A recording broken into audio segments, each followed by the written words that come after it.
नमस्कार। प्लेनेटेक्स पर आपका स्वागत है।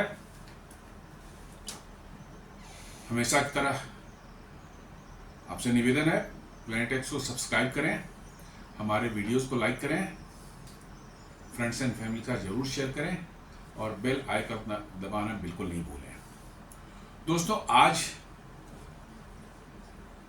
का जो विषय है वो है दुनिया में भारत की बढ़ती मैन्युफैक्चरिंग ताकत और इससे जो चाइना के अंदर में मची हुई खलबली। दुनिया अब धीरे धीरे कोविड-19 पैंडेमिक के बाद और चाइना की एक्टिविटीज के देखने के बाद सप्लाई चेन में एक चेंज चाहती है और धीरे धीरे वो चेंज नज़र आ रहा है। चाइना +1 पॉलिसी दुनिया ने एक अपनाई है और मैन्युफैक्चरिंग या सप्लाई चेन का जो भारत को हिस्सा बना रही दुनिया, इसको देखकर चाइना बेचैन है। तो आज इसी पर बात करने की जरूरत है।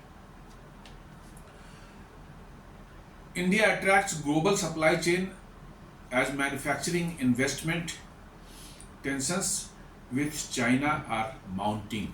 जैसे जैसे दुनिया भारत को अपने सप्लाई चेन में इंक्लूड कर रही है, सप्लाई चेन का पार्ट बन रहा है और मैन्युफैक्चरिंग एक्टिविटीज बढ़ रही है, चाइना में टेंशन बढ़ रही है। और ये ऐसा हो गया है कि अब चीन जो है डायरेक्ट नहीं लेकिन इनडायरेक्ट कोवर्ट एक्टिविटी के तहत जो है आपकी जो मैन्युफैक्चरिंग की एक्टिविटी बढ़ रही है, मैन्युफैक्चरिंग की ताकत बढ़ रही है, उसको डिसरप्ट करने के भी तरीके साइलेंटली धीरे धीरे खोज रही है और करने की कोशिश कर रही है। इलेक्ट्रॉनिक्स हो या टॉयज तक हो, छोटे चीज, इलेक्ट्रॉनिक्स भी कॉम्प्लेक्स चीज है, इंजीनियरिंग गुड्स हो, ऑटो पार्ट्स हो, इंजीनियरिंग गुड्स हो, खाने पीने की चीजें हो, गारमेंट्स हो, रेडीमेड गारमेंट्स हो, हर क्षेत्र में भारत का मैन्युफैक्चरिंग जो है धीरे धीरे जो है दुनिया के ग्लोबल चेन सप्लाई चेन का हिस्सा बनते जा रही है। अभी 1-2 दिन पहले वीडियो मैंने भारत के एक्सपोर्ट्स के बारे में बताया ही था कि किस तरह से हम लोग बढ़ रहे हैं और फर्स्ट क्वार्टर का रिजल्ट्स कितने इनकरेजिंग रहे हैं। तो ये बता रहा है कि हम लोग supply chain, global supply chain का हिस्सा जो है धीरे धीरे बनते जा रहे हैं और चाइना के लिए यही टेंशन की बात है।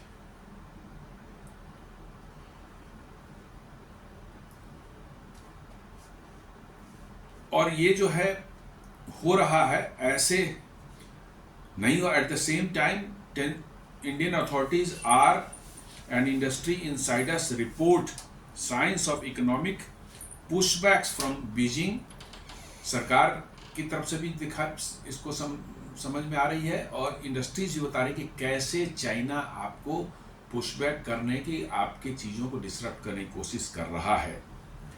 जैसे बताया, दुनिया ने कि सप्लाई चेन चाइना की तरफ से जो है इंडिया की तरफ शिफ्ट हो रही है, एक रीअलाइनमेंट हो रहा है। दुनिया भर में की कंपनियां जो हैं वो अपना जो है एक पॉलिसी अडॉप्ट कर रही है, चाइना +1। ऐसी तहत जो companies world wide are reducing dependencies on China by adopting a China +1 strategy. India with vast workforce is emerging as a top contender।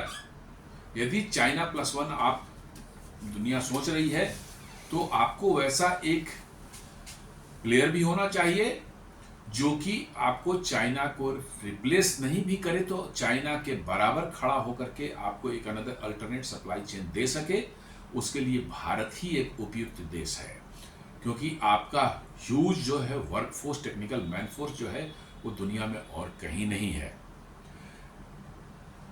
BCG ने अभी जो एक रिपोर्ट दी थी थोड़ी दिन पहले, कह रहे कि 2018 से 22 के बीच में इंडिया का एक्सपोर्ट जो है अमेरिका को, यूनाइटेड स्टेट्स को जो है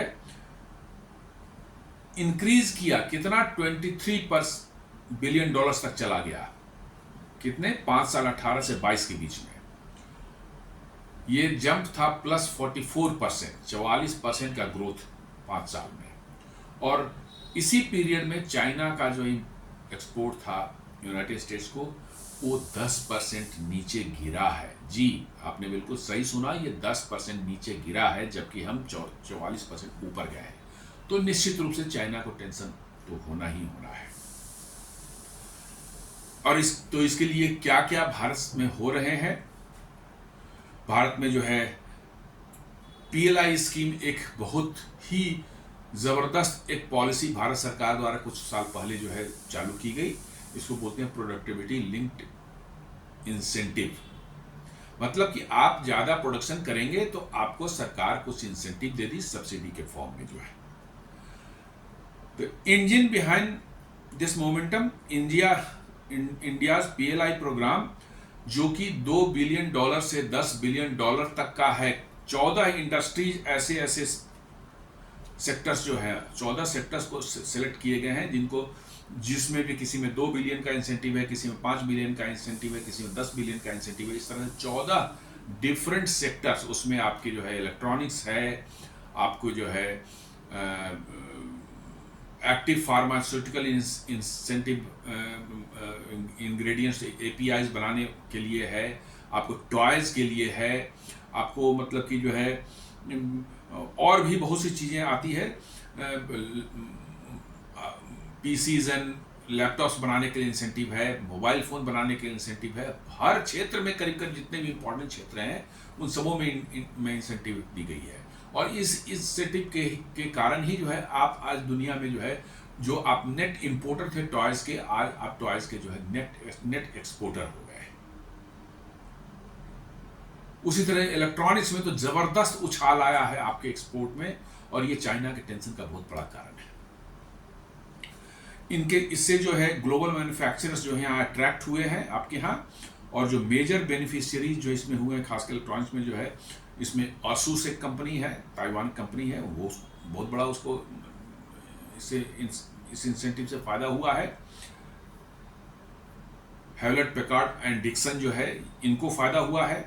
ताइवानीज फॉक्सकॉन को जो है, वो जो आईफोन बनाती है, उसने इंडिया में आईफोन बनाना शुरू किया है, उसको बहुत बड़ा इससे फ़ायदा मिला है। और अदर्स बहुत से छोटे छोटे प्लेयर्स भी हैं जो इस फील्ड में हैं, उनको भी इनसे इंसेंटिव से फ़ायदा हुआ है। Similar incentives span automobile, steel, green energy and semiconductors are aiming to build not just assembly plants but entire ecosystems. मतलब इसी तरह के इंसेंटिव्स जो है आपको ग्रीन स्टील में भी दिए गए, ऑटोमेटिव स्टील में दिया गया है, ग्रीन एनर्जी में दी गई है, सेमी कंडक्टर प्लांट्स जो लग रहे हैं उसमें दिया गया है।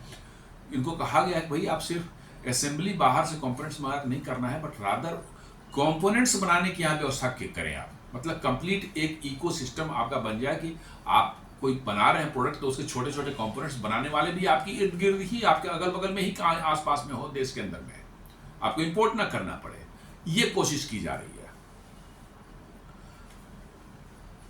सबसे बड़ा जो बूम और आया है वो है इलेक्ट्रॉनिक्स में, और उसको लीड कर रहा है आपका स्मार्टफोन।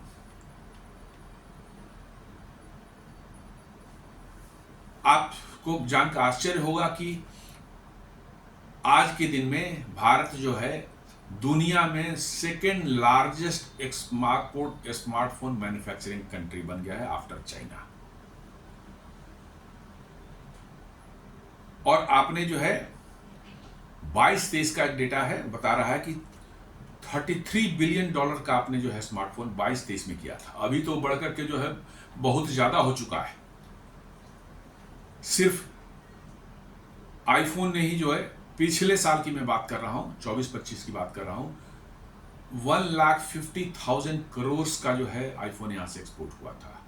और उसमें यदि सैमसंग का भी जोड़ लिया जाए तो it goes up to 2 lakh crore. लेकिन ये डेटा पहले का है, बता रहा है कि $33 बिलियन इलेक्ट्रॉनिक्स में आपने एक्सपोर्ट किया था 2022-23 में जो है।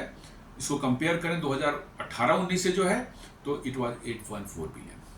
तो 8.4 बिलियन से आप जंप करके 33 बिलियन, 4 टाइम्स आप मतलब कि जंप किए हैं just in 4 years। The share of iPhone made in India has climbed from 0, कुछ भी नहीं था यहाँ पर, वो उस 0 से बढ़ करके जो है अराउंड 14 to 20% आईफोन्स जो है अब पूरी दुनिया के जो है वो भारत में बन रहे हैं। और ऐसा कहा जा रहा है, प्रोजेक्शन जो है कि 2027 तक जो है पूरी दुनिया के आईफोन की मैन्युफैक्चरिंग का जो ये होगा वो 30% भारत में होगा। समझ ले कितना जीरो था, वहां से आज आप आईफोन सब की जो मैन्युफैक्चरिंग में उसका 30% आपका हिस्सा होने वाला है। Smartphone related exports are now the fourth largest export category with annual growth of over 40%। मतलब कि जो है डिफरेंट कैटेगरी जो एक्सपोर्ट की आपके है कि फार्मा का है, आईटी का है, ऑटो का है, उसमें स्मार्टफोन जो है चौथे नंबर पर आता है और इसका एनुअल ग्रोथ जो है ये है आपका 40%। इट इज ह्यूज, ये जो फेनोमेनल ग्रोथ है इसको कहते हैं 40% पर एनम। लेकिन अब चाइना के, जैसे मैं बताया कि चाइना बदमाशियां कर रहा है धीरे धीरे, और आपकी जो ग्रोथ है, आपका जो आगे बढ़ने का रफ्तार है, उस पर परेशानियां पैदा करने की कोशिश कर रहा है। इक्विपमेंट जो है, खासकर जो है कैपिटल मैन्युफैक्चरिंग जो के लिए, मैंने आपके जो जैसे स्मार्टफोन बनाने के लिए भी तो कुछ इक्विपमेंट्स आते हैं, बड़े बड़े मशीन्स आते हैं जो कि इसकी असेंबलिंग के लिए आप पहले इंस्टॉल करते हैं। उन मशीन्स को चाइना से मंगाया जाता है, चाइना बनाता है उन मशीन को। चाइना उन वैसे कैपिटल इंटेंसिव मशीन्स जो हैं उनको देने में डिले कर रहा है। ये तो स्मार्टफोन का मैं एग्जांपल दिया, और भी बहुत फैक्ट्रीज जो बनती हैं उसमें बहुत से मशीन लगते हैं, वो चाइना से मंगाया जा रहा है। चाइना में जो है उनको डिले किया जा रहा है, पोर्ट्स पर डिले किया जा रहा है। एक अनरिटन इंस्ट्रक्शन या उनको मिला हुआ है पोर्ट वालों को कि भैया इन सब चीज़ों को रखो, 2 महीना 4 महीना डिले करो, पोर्ट पर ही रख करो, देखा जाएगा बाद में। तो मतलब कि ये एक ऐसी टैक्टिक्स है जिससे कि आपकी ग्रोथ जो मैन्युफैक्चरिंग में हो रही है उसको डिसरप्ट करने की कोशिश चाइना कर रहा है। टैलेंट रेस्ट्रिक्शन, अभी एक न्यूज आई थी कुछ दिन पहले कि फॉक्सकॉन जो है, जो बड़े पैमाने पर आईफोन उत्पादन कर रहा है भारत में, चेन्नई के आसपास है, बेंगलोर के आसपास उनका प्लांट लगा है। इनिशियली जो है शुरू के दिनों में जो है नेचुरली आपको कुछ एक्सपर्टीज जरूरत पड़ती है, तो उन्होंने 3000 इंजीनियर्स चाइना से वो लाए थे कि कुछ दिन यहाँ रहेंगे, 2-4 साल रहेंगे, यहाँ के लोगों को ट्रेन कर देंगे, यहाँ के लोग जब हो जाए तो चले जाएंगे। बट चाइना ने उनको वापस बुला लिया। खैर उसकी व्यवस्था, अल्टरनेट व्यवस्था हो रही है, ऐसी एक नहीं हो पाएगा, उनकी व्यवस्था हो रही है। लेकिन चाइना को ये डर है कि हमारा टैलेंट यदि वहाँ चला गया तो हमारी जो मैन्युफैक्चरिंग पूरी तरह से जो है वो शिफ्ट हो जाएगी इंडिया में जो है। चाइनीज जो अलग अलग वहाँ के रीजन्स हैं, उनके अथॉरिटीज़ को कहा जा रहा है कि टेक्नीशियंस, इंजीनियर्स, इनको जो है जो इंडिया और वियतनाम जाना चाहते हैं उनको रेस्ट्रिक्ट करें, उनको बाहर न जाने दिया जाए, उनको वीज़ा नहीं दिया जाएगा, उनको मतलब कि जो है और भी जो फॉर्मेलिटीज़ है उसमें जो है अड़ंगे लगाए जाएं ताकि वो यहाँ ना आ पाए और हमारा मैन्युफैक्चरिंग डिस्टर्ब हो। रेयर अर्थ मिनरल्स और रेयर अर्थ मैग्नेट्स का जो एक्सपोर्ट उसको चाइना देने में आनाकानी कर रहा है। खास करके रेयर अर्थ मैग्नेट्स की बात करें जो कि बहुत बड़े पैमाने पर ईवीज में इस्तेमाल होते हैं और भी इलेक्ट्रॉनिक्स डिवाइसेज हैं उसमें भी इस्तेमाल होते हैं, उनके एक्सपोर्ट पर जो है वो आनाकानी कर रहा है। हर तरह के माने कानूनी पचड़ों में उसको डाल करके जो है वो उसको डिले करने की कोशिश कर रहा है। और नॉट ओनली ईवीज, इलेक्ट्रॉनिक्स के बहुत से आइटम्स होते हैं उसमें भी रेयर अर्थ की जरूरत पड़ती है।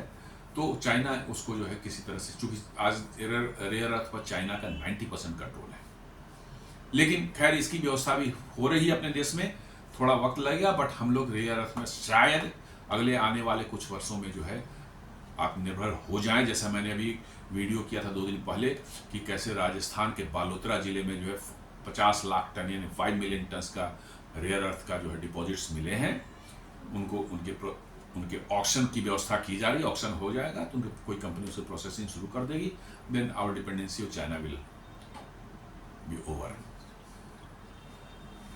इंडिया कैसे इसको चीज़ों को काउंटर मूव कर रहा है, कैसे अपनी चीज़ों को पुश कर रहा है।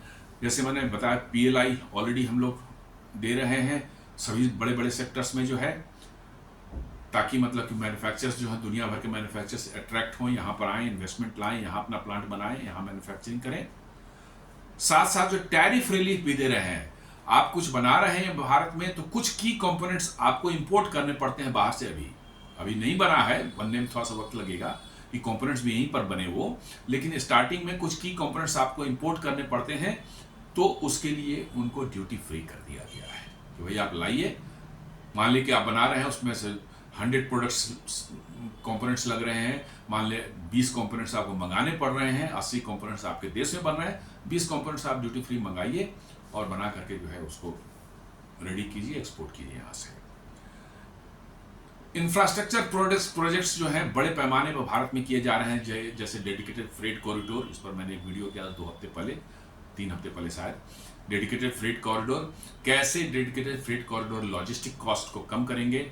साथ साथ भारतमाला और सागरमाला प्रोजेक्ट चल रहे हैं, ये भी वीडियोस पड़ा हुआ है हमारे उसमें जो है, आप देख सकते हैं, जो सर्च करके जो है प्रिंटेक्स पर जो है, कैसे ये दोनों प्रोजेक्ट्स भी जो है और डेडिकेटेड फ्रेट कॉरिडोर हमारे लॉजिस्टिक कॉस्ट को कम करेंगे और प्रोडक्ट्स ओवरऑल जो है मैन्युफैक्चरिंग का जो प्रोडक्ट आएगा उसकी कॉस्ट कम होगी और इससे इंटरनेशनल ट्रेड करने में कितनी आसानी होगी। साथ साथ जो है इंडस्ट्रियल पार्क्स बनाए जा रहे हैं, देन लॉजिस्टिक इंप्रूव की जा रही है, देन प्रधानमंत्री मित्र ग्रीन हाइड्रोजन जोन बनाए जा रहे हैं, जहां पर जो फैक्ट्री लगाएंगे उनको जो है इंसेंटिव दी जाएगी। देन साथ साथ स्किलिंग इनिशिएटिव्स लिए जा रहे हैं, जैसे skill India, national electronics policy, upgradation of workforce, upgradation in capability, workforce capabilities, ये सारी एक्टिविटीज गवर्नमेंट सपोर्ट कर रही है और किसी न किसी फॉर्म में जो है इंसेंटिव दी जा रही है कि हमारे वर्कफोर्स जो है स्किल्ड हो जाएं और ये हाईटेक इक्विपमेंट्स वगैरह जो बन रहे हैं भारत में उसको बनाने के काबिल हों, ताकि हमारी मैन्युफैक्चरिंग बेस जो है वो धीरे धीरे बढ़े और हम दुनिया के मैन्युफैक्चरिंग पावर हाउस के रूप में उभरे। दिन साथ साथ डेमोक्रेटिक स्टेबिलिटी अपने देश में है और रेगुलेटरी प्रेडिक्टेबिलिटी भी करीब करीब हम लोग बना रहे हैं। भैया यहाँ पर ऐसा नहीं कि रातों रात कोई चीज़ बदल जाए, रेगुलेटरी रूल्स बदल जाए, नहीं, इनको ऐसा किया जा रहा है कि वो लोगों को लगे कि नहीं ये कंटिन्यूटी है, माइनर चेंजेस इधर उधर होंगे बट मेजरली जो है ये कंटिन्यूटी है, इसमें कोई है नहीं। सो आज हम कुछ इन्वेस्ट कर रहे हैं तो it will remain secure for me. और ये फॉरेन इन्वेस्टर्स को जो है हमारे यहाँ, ऑल्दो ब्यूरोक्रेसी एक अभी भी कंसर्न है, थोड़ा रेड टेपिज्म उसमें है, but despite of that lot of foreign investment is coming to India. अब इसके geo economic impact and Chinese anxiety जो है उसको देख लें। The shifting geo economics are prompting nervousness in Beijing. Geo economics में जैसे शिफ्ट हो रहा है, इंडिया को एज ए सप्लाई चेन का पार्टनर बनाया जा रहा है, इससे वाकई जो है बीजिंग में नर्वसनेस है। The advantage long held by China is clearly eroding. China की जो था कि हम manufacturing factory of the world है, मतलब दुनिया में जो कुछ बनेगी वो चाइना में ही बनेगी और चाइना से ही सबको मिलेगी, वो उनका जो एक ये था रुतबा था, वो धीरे धीरे वो इरोजन हो रहा है उसमें और बड़ी तेजी से हो रहा है और इसकी चिंता उनको है। फर्स्ट पोस्ट जो है एक मीडिया हाउस है, उसने रिपोर्ट किया है कि Chinese exporters are now rerouting, मैंने चाइना को ये हो गई कि भैया अब हम मेड इन चाइना कोई लेने को दुनिया में नहीं तैयार है, तो मेड इन चाइना का सामान बना के भारत में लाके मेड इन इंडिया चिपका करके उसको दुनिया को चिपकाया जाए, ये भी शायद करने की कोशिश कर रहे हैं। दोबारा सरकार इस पर सख्त हो रही है, जहां भी ऐसा कुछ पाया जाएगा उस पर एक्शन लिया जाएगा। और एक सीरियस डिस्कशन वहां पर डोमेस्टिक डिस्कशन शुरू हो गई है, डिबेट शुरू हो गई है कि भाई किसी भी तरह से हमारे स्किल्स जो हैं, इंजीनियर्स और टेक्नीशियंस जो हैं वो भारत नहीं जाएं, उनको रोका जाए, नहीं तो हमारी कैपेबिलिटी जो है और जल्दी से मतलब कि जो है कम होगी। Analyst see this as a silent retaliations, लोग इसको एज ए साइलेंट रिटेलिएशन की तरह, कोवर्ट रिटेलिएशन की तरह देखते हैं, जिसमें टैरिफ वार वगैरह ये सब नहीं है, but A strategic containment of India's rising manufacturing process, मतलब कि जो है चुपचाप साइलेंटली जो है वैसे काम करने की कोशिश किया है जिससे कि इंडिया का जो है राइस मैन्युफैक्चरिंग में जो है वो किस तरह से रुके। अब हमारे लिए चैलेंजेस क्या आगे हैं? एक तो है कि इंफ्रास्ट्रक्चर में जो भी गैप्स हैं, बहुत से काम अभी किए गए हैं, Bharatmala, Sagarmala, dedicated freight corridor किए गए हैं, बट अभी भी बहुत से गैप्स हैं। उन गैप्स को भरने की जरूरत है जल्दी से जल्दी। ब्यूरोक्रेटिक रेड टेप जो है उसको कम करना है, बगैर उसके दिक्कतें आ सकती हैं। और बहुत ही स्ट्रिक्ट लेबर लॉज हैं हमारे यहाँ, थोड़ा उनमें भी लेबर लॉज में भी जो है थोड़ा स्लाइटली जो है उनको भी रिलैक्स करने की ज़रूरत है। हालांकि लेबर लॉ जो ऐसा एकदम बहुत ऐसा सब्जेक्ट है जिस पर कोई बोलना नहीं चाहता, लेकिन ज़रूरत है कि इसको थोड़ा रिलैक्स करने की। Then component reliance on China, खासकर रेयर अर्थ और सेमीकंडक्टर्स हिस्से, इसको रिड्यूस करने की जरूरत है। सेमीकंडक्टर्स में अभी मैन्युफैक्चरिंग में जो है आपके बहुत से प्लांट्स लग रहे हैं, उसमें बहुत बड़ी इंसेंटिव गवर्नमेंट देने जा रही है, करीब 15 से 20 बिलियन डॉलर का जो है। तो उसमें आने वाले समय में मतलब कि जो है उसमें इम्प्रूवमेंट होने की संभावना है। साथ साथ रेयर अर्थ में भी काफ़ी काम हो रहा है, बहुत से एक्टिविटीज़ हो रही हैं। रेयर अर्थ के डिपॉजिट्स जो है बालोतरा राजस्थान में जो मिला है, तो आने वाले समय में उस डेफिनेटली हम देखें। बट हमें कोशिश हमेशा करनी चाहिए किस तरह से चाइना पर जो कंपोनेंट्स के लिए रिलायंस है हमारा उसको कम हो। The India must replicate success across states, maintain policy consistency and build domestic supply chain quickly. मतलब कि जो है लोगों का कहना है कि ये सिर्फ एक दो स्टेट्स कर्नाटका, महाराष्ट्र, तमिलनाडु न हो, पूरे देश के अलग अलग स्टेट्स में जो है फैले ये मैन्युफैक्चरिंग। इससे एक होमोजीनियस ग्रोथ कंट्री का होता है और एक सामाजिक समरसता बनी रहती है देश के अंदर में, इसकी जरूरत है। साथ साथ जो है पॉलिसी कंसिस्टेंसी हमको रखनी है, एकदम बिल्कुल लोगों को लेंगे नहीं, जो पॉलिसी आज है ऐसा नहीं कि रातों रात बदल जाएगा, ये ऐसे ही रहेगा, लंबे समय तक रहेगा। और सप्लाई चेन क्विकली जो है देश के अंदर में जो है हमें कंपोनेंट्स की बनानी पड़ेगी। इंडिया इज एन फाइनली जो है जो रिपोर्ट कहती है कि India is at an inflection point जहां से ड्रास्टिक चेंज आता है। Global supply chain shifts, robust incentives, growing FDI and new infrastructure are propelling its manufacturing sector to challenge China's dominance। मतलब कि आपके यहाँ जो FDI आ रही है, आपका इंफ्रास्ट्रक्चर जो बन रहा है, मैन्युफैक्चरिंग के जो बेसिस बन रहे हैं, ये सारी चीज़ें जो हैं आपको जो है ग्लोबल सप्लाई चेन जो आपके आ रही है, सब चाइना के डोमिनेंस को चैलेंज कर रहा है। बट लेकिन चाइना जो है क्वाइट पुशबैक जो करने की कोशिश कर रहा है, लेकिन छोटे मोटे होते रहेंगे, but we are on the right track. अभी कुछ साल पहले, 1-2 साल पहले भी आपने देखा हो कि फॉक्सकॉन जैसी ही एक विस्ट्रॉन एक कंपनी थी जिसकी कहीं कर्नाटका में उसकी प्लांट थे ये आईफोन बनाने की, उसमें भी आग लगी थी। बाद में ही आया कि ये जो कम्युनिस्ट और ये सब जो है वामपंथियों ने एक वर्कर्स को जो इंसाइट करके जो है करवाया था। तो ये सब चीज़ें होती रहेंगी, बिकॉज कि उनका मैन्युफैक्चरिंग पर बहुत बड़ा प्रहार हो रहा है और उनकी डोमिनेंस जो दुनिया में थी, दादागिरी थी, उस पर बहुत बड़ा अटैक हो रहा है। तो ये बड़ी अच्छी खबर है हम लोगों के लिए कि भाई हम एज ए मैन्युफैक्चरिंग हब के रूप में दुनिया के उभरने वाले हैं, ग्लोबल सप्लाई चेन का एक बहुत बड़ा हिस्सा बनने वाले हैं, जिससे भारत में जो है करोड़ों की संख्या में जॉब्स क्रिएट होंगे और लोगों को जो है रोजगार मिलेगा और लोगों की इनकम लेवल जो है पर कैपिटा इनकम जो है ग्रो करेगी देश की, और देश में खुशहाली आ सकती है। तो दोस्तों एक छोटा सा एक विश्लेषण था भारत के मैन्युफैक्चरिंग एंड चैलेंजेस के बारे में, और चाइना में कैसे खलबली मची है इसके कारण जो इसकी वजह से जो है उस पर एक छोटा सा विश्लेषण था। उम्मीद करता हूँ वीडियो आपको पसंद आया होगा। रिक्वेस्ट है कि आप वीडियो को लाइक करें, फ्रेंड्स एंड फैमिली के साथ शेयर करें, हमारी वीडियो पर हमारे चैनल प्लांटेशन सब्सक्राइब करें और बेल आइकन दबाना बिल्कुल ना भूलें। धन्यवाद।